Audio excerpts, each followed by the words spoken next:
家好，我係第14屆文中建築獎學金嘅得獎人陳偉謙。咁呢個就係我11至12月嘅生活報告。喺萬聖節嘅前幾日，我同我嘅寄宿家庭一齊整南瓜燈，而且亦都係我第一次整南瓜燈。其實整南瓜燈都有一定嘅難度，首先就係清除南瓜裡面嘅肉，然後就係雕刻。雕刻亦都係我認為最有難度嘅地方。而呢個就係我整嘅南瓜燈。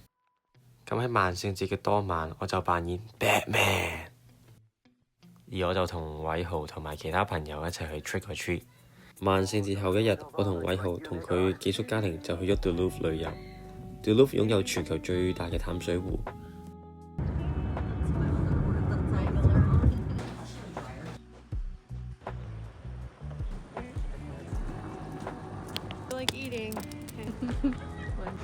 夜晚我哋就去咗食當地出名嘅餐廳 Grandma's， 跟住落嚟就係欣賞山清水秀嘅 Duluth。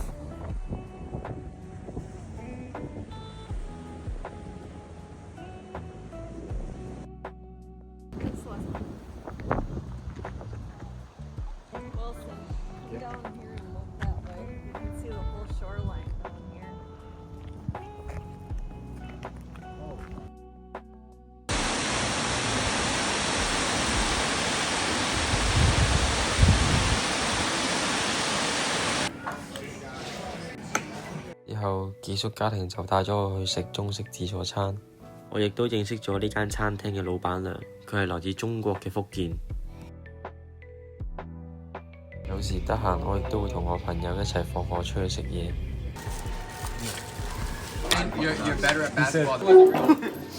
11月中，我同我嘅 host family 就去咗砍聖誕樹。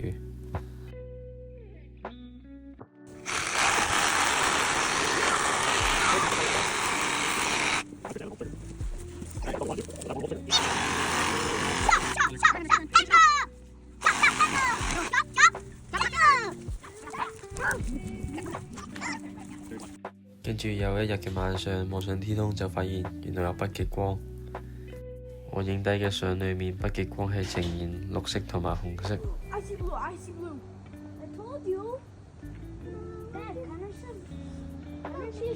喺冬季，我同偉豪就參加咗籃球隊。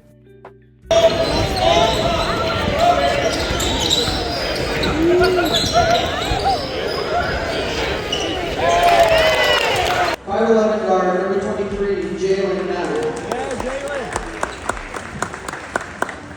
The 6'4" forward, number 24, Carter Felton.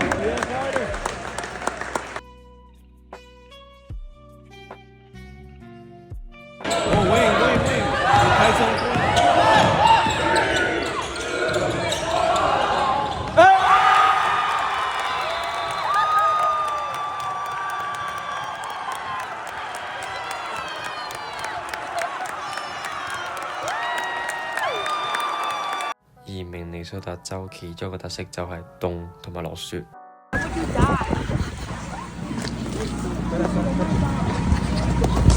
I almost fell over.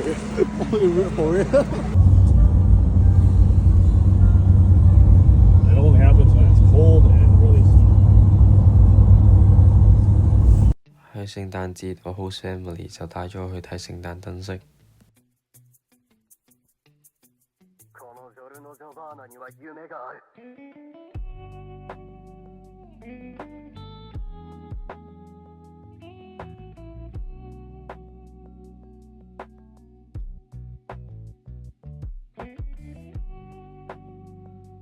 我哋都去咗家庭聚會同埋拆禮物等等。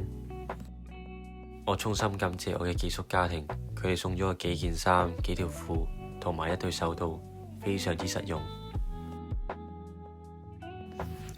喺呢2個月裏邊，我入咗籃球隊之後，我就認識咗更加多嘅朋友，提升咗我自己英文溝通嘅能力。我發現其實佢哋每一個都好熱情同埋好熱血。喺比賽嘅時候，我哋會互相擊掌、互相激勵對方。而家我嘗試克服緊比賽時候嘅緊張同埋比賽嘅強度。我從未進入過籃球隊進行有系統嘅進攻同埋防守，但係我會努力。好啦，去到呢度係咁先，下年見大家，拜拜。